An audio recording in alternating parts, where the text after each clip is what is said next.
Okay, so I'll be talking about collective attention as a psychological foundation of a social norm. It's research I've been doing for a long time. I've been thinking about this for a long time. Well, in my academic life, it's been the entirety of my academic life since my PhD, which Michelle chaired as well, for about 10 years. But I was just really inspired by all the talks we've heard so far, and having the privilege of being able to go after them, I was able to summarize a little bit. And so far, we've heard, evolution of social norms, historical transmission of social norms, both through technological shocks and folklore and narrative, types of social norms across individuals, right, that they enact, and just now, the quantity of social norms across cultures. The one thing that we haven't zeroed in on yet is the psychological representation of a social norm. That is, what are we talking about when we talk about social norms when we talk at a psychological level, right? And I'm fond of thinking that we're all wrong, but some of us are more useful than others in our models, right? And I'm not the first one to, of course, think that. But what I'm hoping is that this conception of what I believe a social norm is, from a psychological perspective, could be useful to scholars across the levels of analyses that we've seen here. Before I get there, I want to talk about philosophy a little bit. I want to talk about the now, a concept that's about half a century old called common knowledge. And many of you may know about this, so I'll go quickly. It's basically the idea that it's not only that individual A knows something, let's say it's raining, and that individual B knows that it's raining. It's also the idea that individual A knows that individual B knows that it's raining, and so on and so forth. In fact, what's interesting about this construct that's been discussed across the sciences, philosophy, linguistics, economics, political science, and others, sociology, I'm missing there, is that in fact there's infinite regress here in terms of metacognition. Now, not many psychologists have spoken about this for a very good reason, and that is to psychologists, this seemed like utter nonsense because obviously this is not tractable, right? At the same time, and I'll get back to that in a second, at the same time, we have a plethora of literatures that says common knowledge, even though not psychologically tractable, is extremely important, right? You have grounding in communication, collective memory, transactive memory processes, collective intelligence, and most of all, collective action, right? I'm not going to delve into this, but there's an abundance of evidence showing, and theory showing that common knowledge, this type of recursive knowledge, mutual knowledge of mutual knowledge, is extremely important to this sort of collective processes. So they should be important to psychologists as well. And again, just to illustrate this really quickly, I'll talk about this coordinated attack problem that Halpern talked about. It's very compelling to me. So basically, some of you may have already seen this. Basically, General A and General B are trying to coordinate an attack. They have already agreed to the attack. They're going to attack this enemy in the valley. They only have to agree on the time of the attack, right? So General A sends a message across the valley, a messenger across the valley to General B saying, let's attack at 10 a.m. Okay, well, of course, the messenger may not get there, right? Let's say there's a 10% chance that the messenger is captured by the enemy and never gets there, right? But this time, the messenger did get through. General B gets the message, 10 a.m. Does he attack? Well, no. Why not? Well, because General B is not sure that General A knows that he got the message. And if General A does not know that General B got the message, he will not march alone to face this enemy. I forgot to mention, this enemy would defeat either of the generals unless they march together. That's why it's a coordinated attack problem. Right? So your common problem in social coordination. Okay, well, so what General B does is he sends a messenger back and says, okay, 10 a.m., I agreed. Okay, great. General A gets the message. Does he go and attack? Well, not if he's logical, because why? Well, now he's not sure that General B is sure that General A got the message, right? And finer minds than my own have discussed this problem mathematically, and I'll save you the suspense. No matter how many levels you go in this kind of scenario, you never reach common knowledge. So we're stuck with a kind of a problem here, right? In that, you require common knowledge to dispel doubt so you can attack together, yet it doesn't seem like we can psychologically track it. Now, many people will say, you know what, by the 17th time you get the message, you should just march down, right? Or maybe by the 3rd, right? Just march down, okay? The problem with that is that it's not rigorous in terms of an explanation. What is this psychological intuition you're getting on 17th message? Why 17th and not 16th, 3rd, or 4th? When is it enough, right? And so that is sort of the space I'm operating in, is what is the psychological heuristic? What is the psychological signal that gives you pretty good confidence that, in fact, the signal is common knowledge, and it will be good to coordinate in both in terms of communication, collaboration, and collective action. All right, so that is my question. What psychological state signals that something is common knowledge? All right. So now I'm going to get to collective attention, and I'll argue that collective attention is that psychological state. And then I'll relate that to social norms. So before I get to collective attention, here's a typical scene. You walk around our now beautiful campus at UT. It wasn't so beautiful 10 years ago. Now everything is blooming. You guys are here at the right time. Lots of beautiful trees around. You see a tree. You can mentally represent your own attention to yourself as, I'm attending to the tree. It's a mental representation of attention. Nothing uncommon about this. In the same way, you can be walking around with fellow conference attendees, and here you imagine that not only you are attending to the tree, but in fact that we are attending to the tree. Again, it's a mental representation of attention. It's a schema of attention, if you will. There's nothing magical going on here. No more magical than I'm attending to the tree, we are attending to the tree, right? Mental representations are infinitely flexible. Just like an I is a construction, so is the we is the construction, right? What's important is that we can mentally represent that point of attention as a we. So I've written a lot about this. And you can imagine this mental representation of attention, the sense that we are attending to something, could be there both when we're co-present with others, but also when we're listening to a piece of information, we can assume that there are fellow others listening with us, therefore we are attending, right? So media technologies play a large role here. Social media technologies continually refine the ways armies of engineers are looking at ways in which they can give us that sense of co-attention while we're sitting alone staring at the screen, right? So for those of you at Facebook, you probably have noticed in the last year or so, they implemented this sort of moving dots when somebody is writing a comment. What does that do? Well, it tells you exactly that you're not looking at this comment alone, right? This is not your idiosyncratic feat, which it probably is. No, somebody is co-attending with you. We are attending to this, right? This is an important message. So collective attention, I've done a lot of research on collective attention. How do I study it, right? As a psychologist. I can't get into people's brains. I don't use scanners. There's no collective attention center that I know of yet that neuroscientists have identified. Okay, so I use experiments. And what I do is I manipulate the situational conditions in which I think that are most consistent with a collective attention state. And those situational conditions are you believe you're attending with minimally close others, that is some people that are somewhat close to you, with whom you may merge into a we, and you're doing so synchronously, right? So literally, when you're synchronously co-attending with your in-group, you have the sense that we are attending to X. And across experimental conditions, you can easily manipulate these kind of conditions, right? So you can have people co-attend synchronously with different others, with people whom you cannot form a we, right? You can also have minimally close others present, in-group others present, but they may be not co-attending with you at the same exact time. They may be going right after you or before you. So the synchronicity is missing, right? You could also, of course, be there alone, where none of these components are there. Or you can have the intersection of both.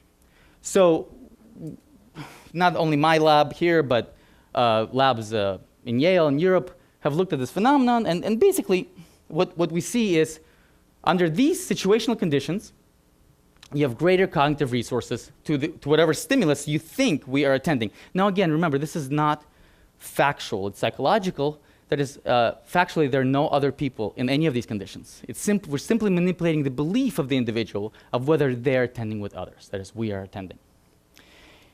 And across different experiments, depending on the kind of stimuli we put in front of people, we can show better memory, stronger motivation, more extreme judgments. stronger affective reactions, more internalization of stimuli in terms of behavior. I'm not going to go through all these studies. I'm happy to talk about them. But there's something special about the sense of collective synchronous co-attention with the in-group, right? In terms of magnifying or amplifying the signal from the environment for the individual. Now, why is that? I'm going to circle about and say it's because collective attention is a signal to common knowledge. It doesn't mentally represent common knowledge, but it is a signal. So the sense, that mental representation that we are attending to X is a signal to common knowledge. Why?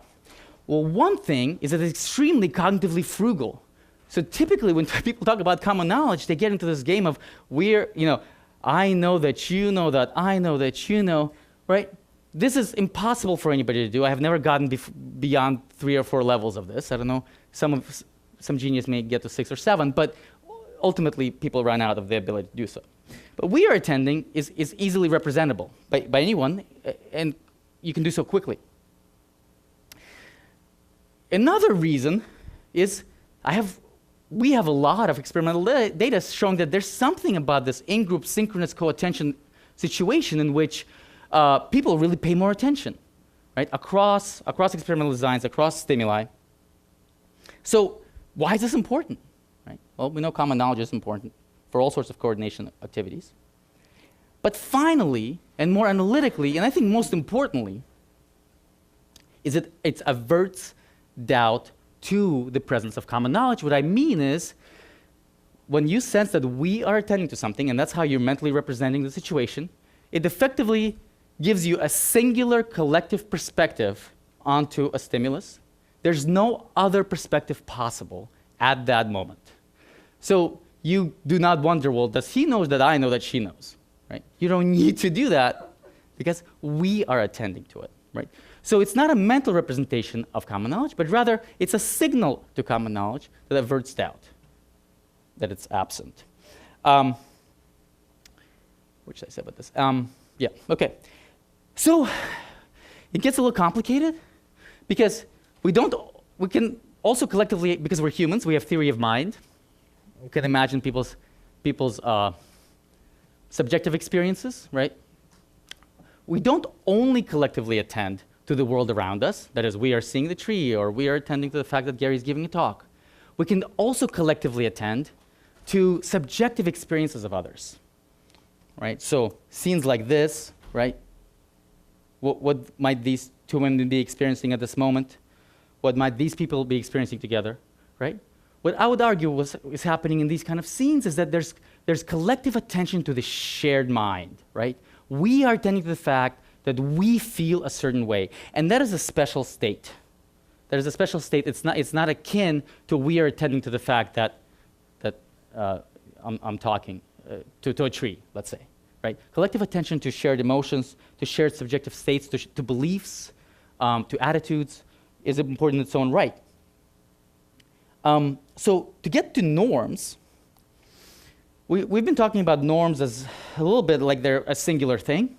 There's a well-accepted division in psychology about social norms that has to do with descriptive norms and injunctive norms.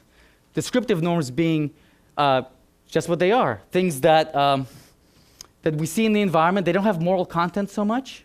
It's just that they're frequently done. So accents, postures, the way I'm holding myself, the pace of my walking, it's not moralized so much, but yet there's a norm in the environment that I observe, and I follow it, almost unconsciously. Moralized norms, of course, are very different. I know there's a prohibition against theft or cheating and so on, right? Those are different kind of norms. Okay, well, so the argument here is that collective attention to common acts, that is behavior in our environment, produces something different than collective attention to common minds. That is, we are attending to the fact that cheating is wrong, or we are attending to the fact that democracy is the best form of government, right? That belief, right? And that as collective attention on common acts increases, well, we get our behavioral compulsions without much moral content. When collective attention to common minds increases, well, we have our moral mandates. These tend to be held pretty explicitly. These, when you point out to people in the culture that they have these, they will say, well, doesn't the whole world do this, right? Because they're pretty implicit. Of course, you can have a combination of these two things, right? Where you have both collective attention to common acts and common minds as well, leading to moral behavior, right?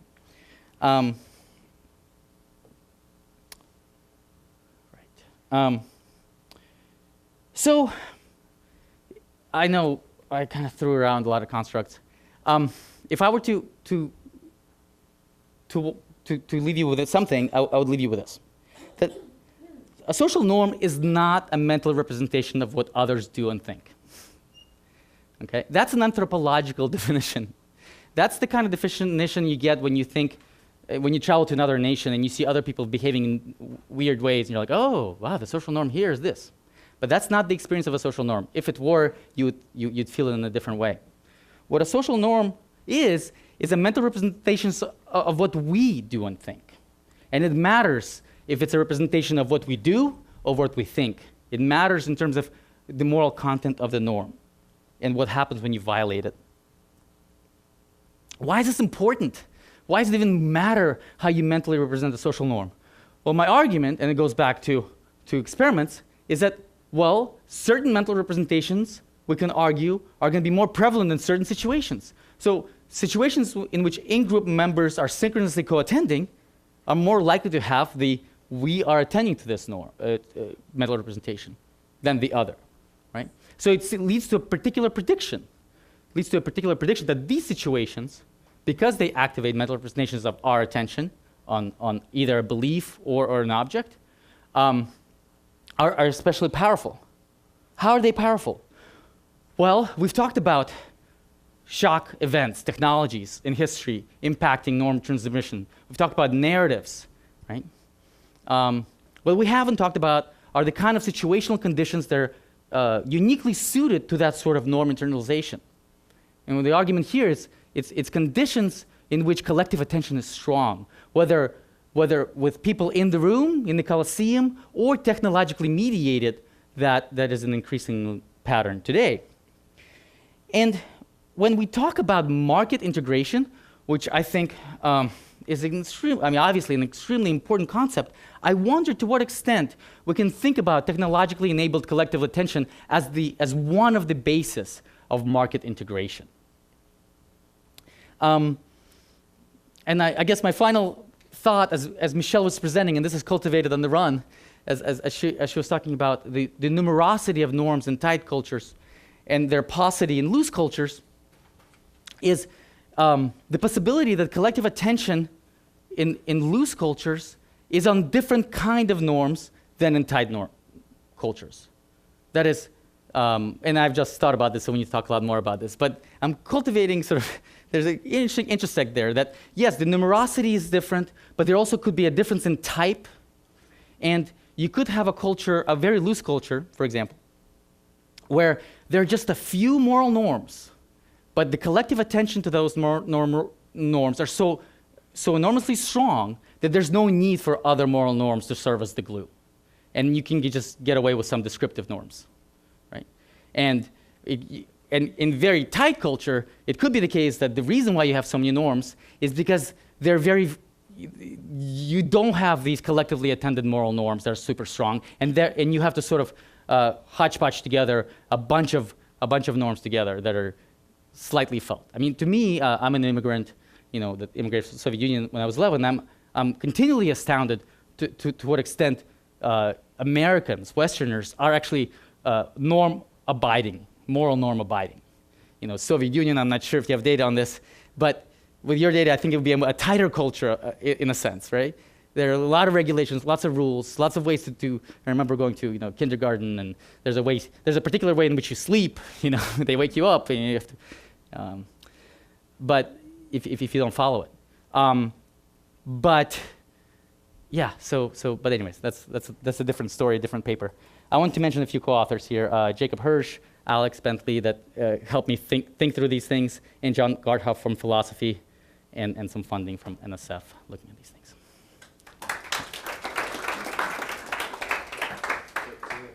5 minutes for questions, if there's anyone. Yeah. Oh, yeah, the microphone, yeah. Thanks. I'm wondering about this notion of collective attention and specifically in the in-group.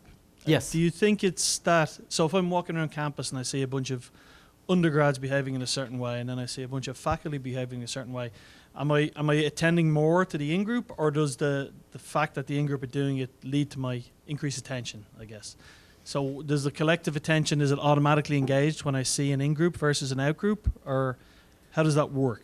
Because I imagine I'll also be, if I see an out-group behaving in a certain cohesive way, that will engage my attention. But do you think it's a different mechanism? Right, that's a different mechanism. Yeah, I mean, there are multiplicity of ways of why we don't want to attend to something, right? Threat, and when out-groups are, you see like 5 undergrads walking together across your way, you better shift because, they're going to push you off the sidewalk. Yeah, there are important reasons for why you'd attend to out-group behavior and out-group attention.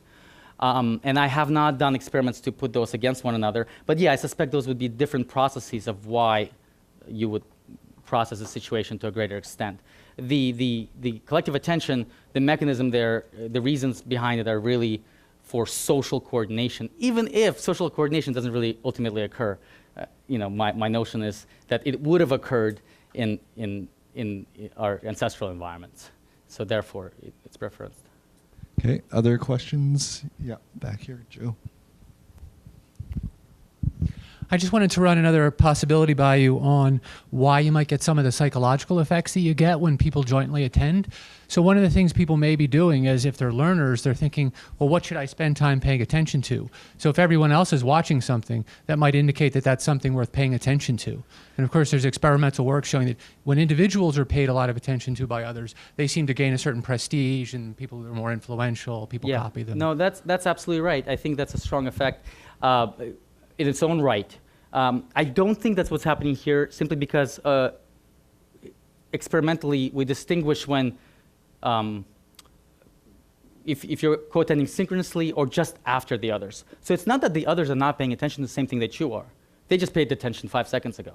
So really, you would have to make a prediction from your perspective that's specific to synchronicity and co-attention. Any other questions? Rob? Yeah. So I'm going to ask the obnoxious question. So I've always talked to Mike about this too. So I don't see the difference between joint attention and the 2 generals on the mountains.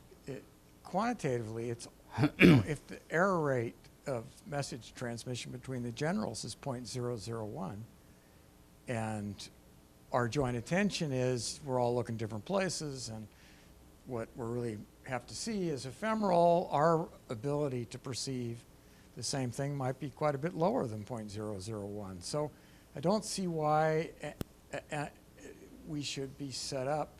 We should be set up to pay attention to the extent to which cues predict Common knowledge. the knowledge of others, basically, or the intents of others, depending how you want to think about it. But I can't see what's special about joint attention. So, As compared to non-joint attention? well, we have lots of cues about people tell us stuff. We Oh, I see. So Right. So, yeah, before gatherers, right. Okay. It's like CSI, right? They have all kinds of clues Right. about what's happening when. Right. And stuff like Sure. Yeah. Okay. Well, so first, before I answer your question, I want to say something about joint attention. I didn't bring that term. I talked about collective attention, and that's it was very. Oh, my mistake. No. It's not. It's fine. There's a real difference. Joint attention, it has been studied by developmental psychologists for quite some time. Jerome Bruner talked about it in 1983 very persuasively. Joint attention is conceptualized really as a behavior, gaze coordinating behavior. When I talk about collective attention, I really am talking about a mental representation, a mental state that could be activated in a variety of ways. So, I think, in fact, that collective attention could be a potential theoretical mediator of joint attention effects. So this is what happens when child coordinates gaze with a caregiver, is they enter into a collective attentional state. They represent an environment from a we perspective. And there's controversy about this, right? Because some people say, well, that's not the case. The way they represent the environment is that mommy sees what I do, for example. So they go into this sort of metacognitive regression. But okay, that's not your question. Your question is really about what is so special about synchronous co-attention and things like that. Yeah, I think the best case here that's been made is in language, is linguistics. If you look at work of Herbert Clark and many others, people keep on making the same point, and they all do so persuasively, is that communication requires common ground, a set of facts that we understand at the same exact time, and it's against that background that utterances could be understood. The trick is that background is constantly shifting. So our mutual background against which we're talking has been shifting all throughout this talk, and if you didn't keep track of it to the same extent that I did, or I kept track of it in a different way that you did, we will miscommunicate, we won't understand each other. So what is required for you to keep track of that common ground as it's changing psychologically and make yourself interpretable to others is a preference for these sort of synchronous co-attentive experiences in your cognition. So it's really because of the dynamic nature of human collaboration that synchronicity is important. Yeah, but I can read Hume. Yeah, no, Lived, absolutely. 300 years ago, and the only cues I have is what I know about, the Scottish Enlightenment, et cetera, and I'm presumably getting some things wrong, but it's Yeah. way better than random. Yeah? Well, you're not having a conversation with Hume, though. Well, maybe you are in your head, but not literally, right? I mean, that's the difference. Is that the difference is that you don't have it's a one-way source. If you have to collaboratively construct a solution with Hume, he'd better be in the room.